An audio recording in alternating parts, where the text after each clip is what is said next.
I'm 23 now, but this happened when I was 20, during my second year of university. I was the kind of student who kept to myself, not antisocial, just quiet. I worked part-time in the campus library and usually volunteered for the late shifts because they paid a little extra, and honestly, I liked the silence. I was majoring in environmental sciences, juggling lab work, deadlines, and the usual confusion about what I wanted to do with my life. The campus wasn't particularly creepy. It was modern, well lit, and always full of people during the day. But at night, especially after 11 p.m., it changed. The wide lawns melted into darkness, and the older buildings, the ones with stone walls and narrow windows, seemed to absorb light instead of reflecting it. Still, I never felt unsafe. I'd walk across campus at midnight without a second thought. This story happened on a Thursday in late October. Midterms were around the corner, so I had swapped shifts to stay later and close up the library myself. I remember thinking it would be a typical night. A few stressed students, the usual hum of the vents, maybe a professor wandering through looking for a misplaced book. I didn't expect anything unusual. I didn't expect anyone to approach me. And I definitely didn't expect the moment that would replay in my head for years afterward, sometimes waking me up at night. I didn't know it yet, but that night would completely destroy the sense of safety I'd built around the campus I thought I knew. That day had been ordinary in every possible way. I attended a 2-hour lab in the morning, spilled coffee on my notes like an idiot, and had to rewrite half my data because the ink smeared. I ate lunch alone on the back steps of the science building, scrolling through my phone while pretending to study. Later, I met my friend Mason for a quick group project meeting, which mostly involved us complaining about our workload and procrastinating. By the afternoon, the weather had shifted into that crisp fall cold, the kind that makes your breath visible and turns your hands numb if you forget gloves. I biked back to my dorm, changed into a warmer jacket, grabbed a granola bar, and headed to the library for my shift.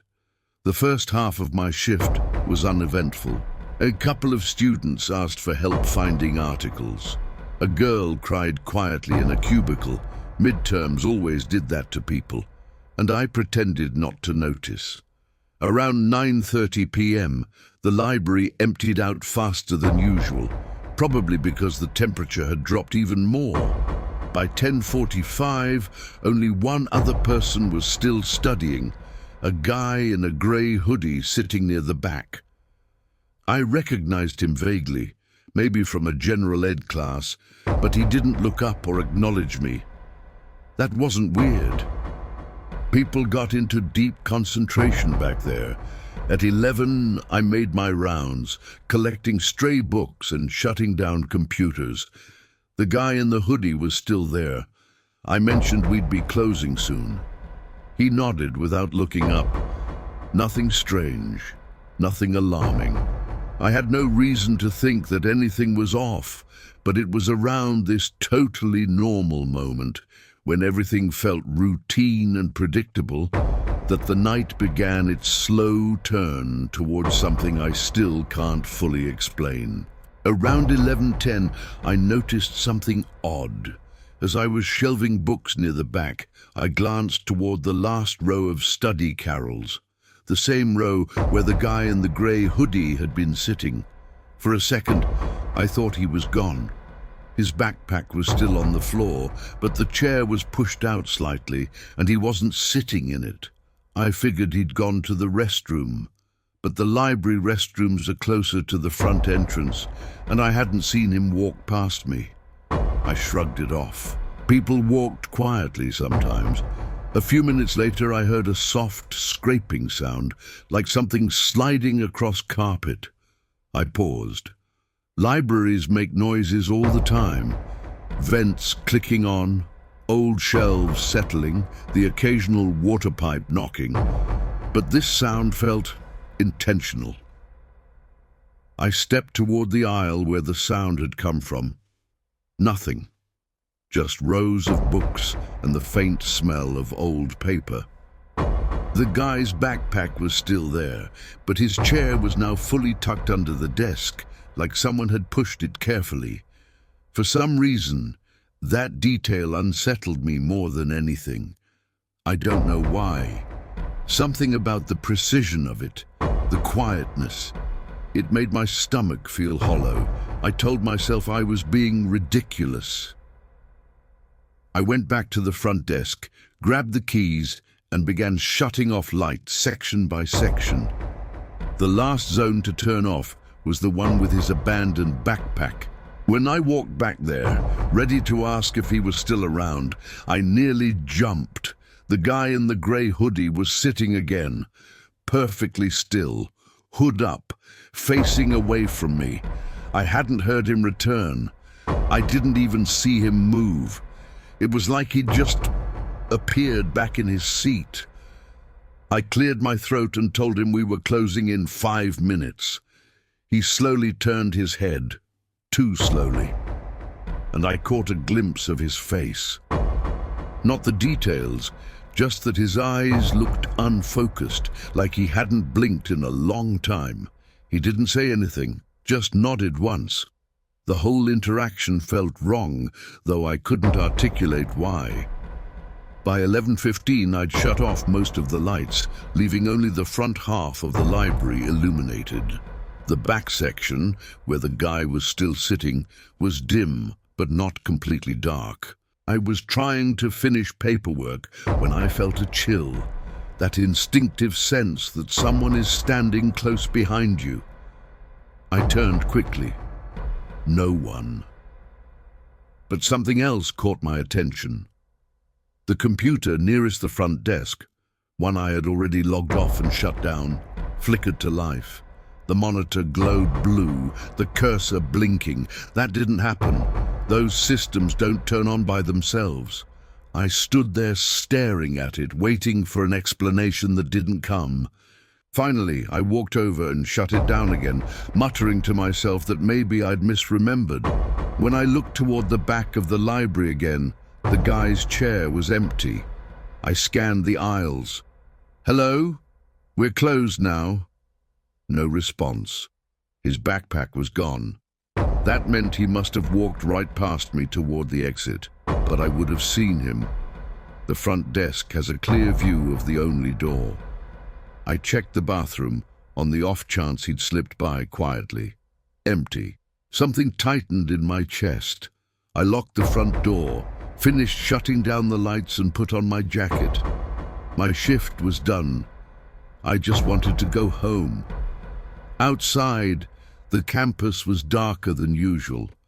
A few lights were out along the path toward the dorms, leaving long stretches of shadow. I walked faster, hugging my backpack strap, telling myself I was just jumpy from working alone. Halfway across the courtyard, I heard steady footsteps behind me. When I turned around, there was no one there. But the footsteps didn't stop. They were getting closer. I stopped walking. The footsteps stopped too. For a moment, the campus was completely silent, except for the wind pushing dead leaves across the pavement. I forced myself to look behind me again, slowly this time. The courtyard was empty. The shadows between the trees were still. Nothing moved. I told myself to keep going. Just get to the dorms. "It's probably your imagination," I repeated in my head, even though I no longer believed it. I took a few more steps. The footsteps resumed instantly. Same rhythm, same pace, like they were matching me perfectly. I froze again. This time, the footsteps didn't stop. They kept coming, steady, unhurried, getting closer. My throat tightened. "Hello?" I called out, my voice cracking. "Is someone there?" No answer. Then from behind a tree about 20 feet away, someone stepped halfway into the light.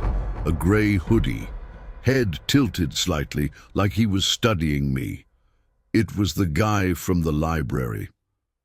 "Hey," I said, trying to sound calm but failing. "We closed already. Did you need something?" He didn't respond.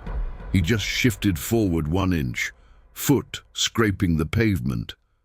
That sound, the soft drag, made my blood run cold. It was the same noise I'd heard inside the library. "Listen, man, I don't know what you want." My voice was shaking now. "I'm leaving." I backed away. He took a step forward. "Stop!" I snapped instinctively. He took another step forward, quicker this time. Something in me broke. That primal fear I didn't know I still had. I turned and ran, sprinting toward the dorm buildings. I could hear him behind me, his footsteps pounding the pavement, faster and heavier now. I didn't look back. I just ran until the dorm entrance came into view, threw myself inside, and slammed the door shut. Through the small glass window I saw only darkness. He hadn't followed me all the way, but he didn't need to. He knew where I worked, where I walked, what time I left. I didn't sleep that night. I kept replaying the moment he stepped out from behind the tree, how unnatural his movements felt, how he'd watched me with that distant, unfocused stare. The next morning, I reported the incident to campus security. They nodded politely, took notes, and promised to look into it. I never heard back. I doubt they ever found him, if they even tried. Over the next few weeks, I changed my schedule, avoided late shifts, and never walked alone at night. Every time I passed the library windows, I felt like someone was on the other side watching. One night, I thought I saw a grey hoodie sitting at a far table, but when I blinked, the seat was empty. I told myself it was stress, exhaustion, anything but what it looked like. Nothing else ever happened. I never saw him again, but that didn't make me feel safer. If anything, the silence afterward made everything worse. It's been 3 years, and I still avoid campuses at night. I still find myself checking over my shoulder when I walk past trees or dimly lit courtyards. I don't know who that guy was or why he followed me, but sometimes, late at night, I'll catch a faint sound outside my apartment window. A soft, dragging step on concrete, so subtle I could dismiss it. Except I never really do.